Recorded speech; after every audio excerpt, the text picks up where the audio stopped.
For most households, the electric bill looks like a simple monthly expense. The lights stay on, the refrigerator runs.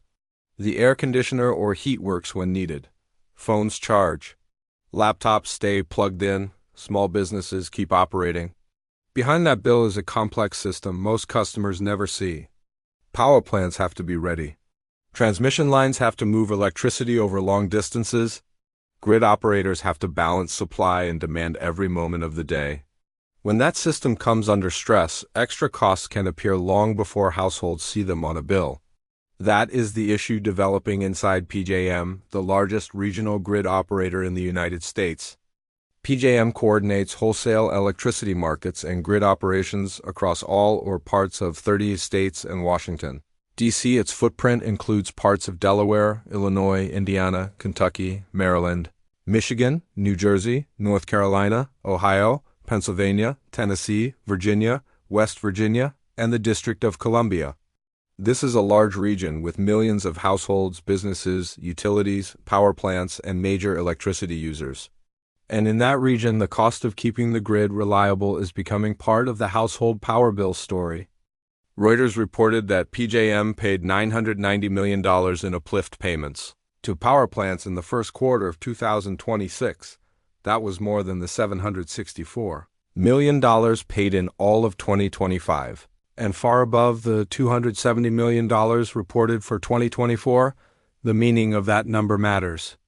These are not retail electric bills. They are wholesale market costs paid to power plants that were needed during stressed conditions, even when market revenues were not enough to cover their costs. Reuters reported that these costs are ultimately borne by consumers through power bills. For households, the pressure chain is straightforward.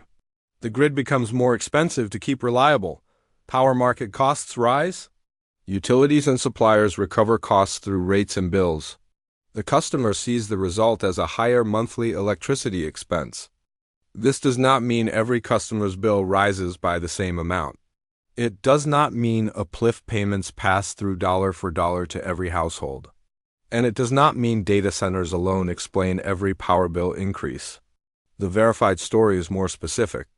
PJM is facing rising demand, grid stress, transmission constraints, fuel price pressure during winter conditions, aging infrastructure, and data center growth.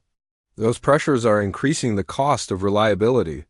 Some of those costs can eventually move into the bills paid by households and small businesses.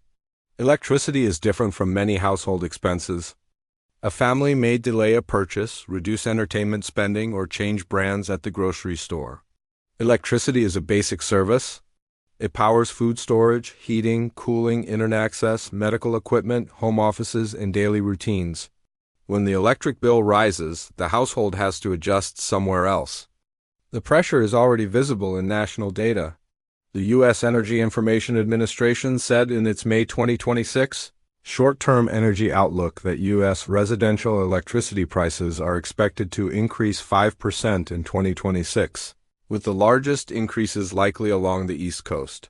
The Bureau of Labor Statistics reported that the electricity index increased 6.1% over the 12 months ending April 2026. ACE Electricity Monthly update also reported that total average electricity revenues per kilowatt-hour increased 7.2% year-over-year to 14.18 cents per kilowatt-hour in March 2026. For the residential sector, average revenues per kilowatt-hour increased 10.2% year-over-year. Those figures are not all caused by PJM. They are broader electricity price indicators with many regional and local drivers. But they show the environment around this story. Residential electricity prices are already rising. When a major grid region faces additional reliability and wholesale market costs, the household relevance becomes clearer. To understand why these costs are increasing, it helps to understand what PJM does. PJM is not the local utility that sends every customer a bill. It is a regional transmission organization. It coordinates electricity across a large grid. It dispatches power plants. It manages wholesale energy markets. It also operates capacity and ancillary services markets designed to keep enough electricity available when demand is high. The household bill comes later. Between PJM's wholesale market and the customer's bill are utilities, retail suppliers, state regulators, rate structures, fuel costs, delivery charges, taxes, and fees. That is why the system can feel invisible. A customer may only see a monthly total. Inside that total are costs that started much earlier in the grid. Uplift payments are one of those hidden costs.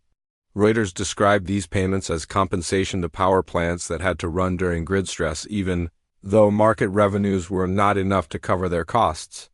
The system needed the electricity for reliability, and the plants received additional payments to keep operating. That can happen during stressful conditions, including periods of high demand, fuel price spikes, transmission constraints, or emergency grid operations. In the first quarter of 2026, those costs surged. Reuters linked the rise in uplift payments to several pressures: aging infrastructure, surging energy demand, reduced capacity buffers, data center demand, winter gas price pressure, and transmission bottlenecks. Each pressure matters. Aging infrastructure can make the grid harder to operate efficiently. Rising demand means more power has to be available. Reduced capacity buffers mean there is less room between available supply and peak demand. Transmission bottlenecks can prevent electricity from moving smoothly from where it is generated to where it is needed. Natural gas price pressure during cold weather can raise the operating costs of power plants. And data centers can add large, concentrated demand to the system. For households, the important point is not the technical design of the power market, it is the final effect. When the grid costs more to keep reliable, that cost can eventually become part of the electric bill. Data centers are an important part of this story, but they are not the whole story. Reuters reported that data center demand is a major pressure point for PJM. The U.S. Department of Energy also said PJM had authority to reduce power usage at data centers during severe power emergencies to maintain grid stability and prevent blackouts. On January 26, 2026, DOE issued an emergency order authorizing PJM to direct backup generation resources at data centers and other large load customers to operate as a last resort before or during an energy emergency alert 3. That does not mean blackouts are guaranteed. It means the grid is managing risk. The order shows that large loads, including data centers, have become important enough to appear in emergency reliability planning. That matters because many households may never connect a data center with their power bill. The data center may be miles away. It may serve a technology company or cloud service. But if large loads increase the amount of capacity and reliability support the grid needs, the cost of the system can rise. The question is who pays, how much, and under what rules. That remains uncertain. The PJM Independent Market Monitor also raised caution about the role of forecast data center demand. The monitor said that forecast data center load growth has been the primary cause to date, and that the accuracy of those forecasts is highly questionable. That warning is important. The market may be preparing for large future demand, but not every projected load may appear exactly as forecast. If forecasts are too high, the system may procure more capacity than needed. If forecasts are too low, reliability risks may increase. Either way, forecast uncertainty matters because it can affect market prices, planning decisions, and consumer costs. Capacity costs are another part of the story. Capacity payments are designed to make sure enough power supply is available during high demand periods. Reuters described them as a kind of insurance to keep the lights running when demand is high. Insurance has a cost. PJM's 2026 to 2027 capacity auction cleared at a record price cap of $329.17 per megawatt day. That was up 22% from the previous year. PJM expected the increase could lead to 1.5% to 5% bill increases for some ratepayers, depending on the state. That is a direct connection between wholesale market costs and household bills. It should still be framed carefully. A rise in capacity prices does not mean total household bills rise by the same percentage. Capacity is only one part of the power bill. Customers also pay for energy, transmission, distribution, taxes, fees, and other charges, depending on their utility and state. Still, capacity prices matter because they are part of the cost of keeping enough power available. If that cost rises, it can add pressure to bills. PJM's own long-term load forecast shows why the region is under planning pressure. In its 2026 forecast, PJM projected winter peak load growth averaging 4.0% per year over the next 10 years. It forecasts the PJM winter peak load to reach 204,650 megawatts in 2035 to 2036. That would be a 66,980 megawatt increase over 10 years. The longer-term forecast projected a winter peak of 236,693 megawatts in 2045 to 2046, a 99,023 megawatt increase over 20 years. Those are large figures. For a household, they translate into a simpler question. Can the grid add enough supply, transmission, and flexibility without making the bill much harder to afford? Rising demand does not automatically create a crisis. A growing region needs more electricity. New power plants, transmission, storage, and demand response resources can help meet that need. But if demand grows faster than supply and infrastructure, reliability costs can rise. That is the pressure PJM is trying to manage. The issue is not only future demand. The grid has already been tested during winter conditions. Reuters reported that on January 22, 2025, PJM hit a preliminary winter peak demand record of 145,000 megawatts during a winter freeze, surpassing the previous record of 143,700 megawatts set in February 2015. Cold snaps can strain the grid because households and businesses use more energy, fuel costs can rise, and some resources may become harder to operate. In Q1 2026, Reuters linked uplift costs partly to high natural gas prices during a winter cold snap. That is another connection to ordinary households. When the weather becomes extreme, people need heating, electricity, and reliability at the same time. If the system has to pay extra to keep power flowing, those costs can eventually appear in bills. Small businesses can feel the same pressure. A restaurant, a local store, a repair shop, a warehouse, or an office may not use electricity on the scale of a data center. But electricity is still a monthly operating cost. If power bills rise, small businesses may have less flexibility in payroll, pricing, inventory, or other expenses. Renters can also be affected. Many renters pay electric bills directly. Others may be affected indirectly if building operating costs rise. The current research does not quantify rental pass-through from PJM costs, so that connection should not be overstated. But as a basic expense, electricity matters to renters as much as homeowners. For low and fixed-income households, an electric bill increase can be harder to absorb. The current research does not include income-specific burden data, so strong claims should be avoided, but the budget mechanism is clear.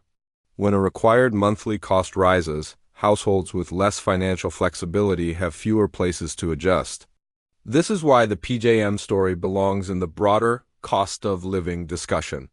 A household does not experience the economy through one category. It sees the grocery receipt, the insurance bill, the rent or mortgage payment, the gas tank, the credit card statement, and the electric bill. When the electric bill rises, it competes with all the other recurring expenses in the same monthly budget. That is the human consequence of a wholesale power market story. It begins with grid planning, capacity markets, fuel prices, data center load, transmission bottlenecks, and emergency reliability payments. It ends with households and small businesses paying for electricity. There are different viewpoints on how to handle the problem.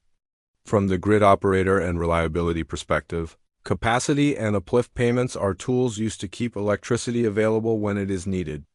The system has to maintain reliability, especially during high-demand periods. From the consumer perspective, the concern is affordability. People do not see the wholesale market. They see a bill that is rising. From the data center perspective, large loads need reliable power and may have backup generation or flexibility options. DOE's emergency order shows that large load resources can become part of reliability planning. From the market monitor perspective, forecast accuracy matters. If data center demand forecasts are highly uncertain, market rules and planning decisions should be cautious. From the policy and reform perspective, Reuters reported that PJM is considering market changes, and some state leaders have pushed to cap or restructure capacity prices. Those debates should be treated neutrally. The core issue for this story is not politics. It is how reliability costs are allocated and how much reaches ordinary customers. The current status is serious, but it should not be exaggerated. The verified evidence does not show that blackouts are guaranteed. It does not show that data centers alone caused every power bill increase. It does not show that uplift payments translate directly into the same increase for every household. It does show that PJM is under cost and reliability pressure. It does show record first quarter 2026 uplift payments. It does show record capacity price pressure for the 2026 to 2027 delivery period. It does show national residential electricity prices rising. And it does show that future demand forecasts, especially around large loads, are now a major part of the grid cost conversation. What remains uncertain is the exact household bill impact by state and utility.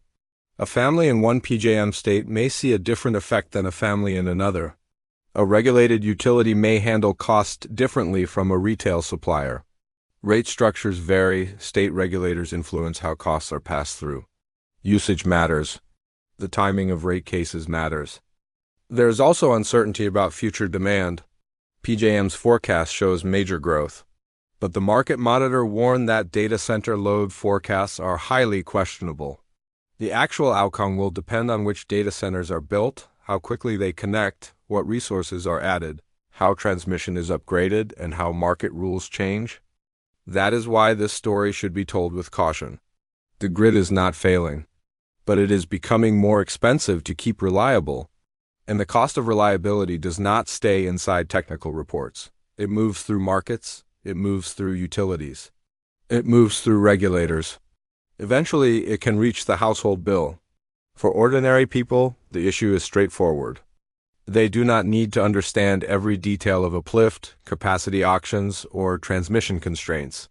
They only need to know that the electric bill is connected to a hidden system behind it. When that system faces higher demand, tighter reliability conditions, fuel price stress, and infrastructure limits, the cost of keeping power available can rise. And when those costs rise, households may pay more for the same basic service. That is why PJM grid costs are becoming a power bill story. Not because one market payment explains every bill, not because one industry is the only cause, but because the cost of keeping the grid reliable is increasingly becoming part of the middle-class budget.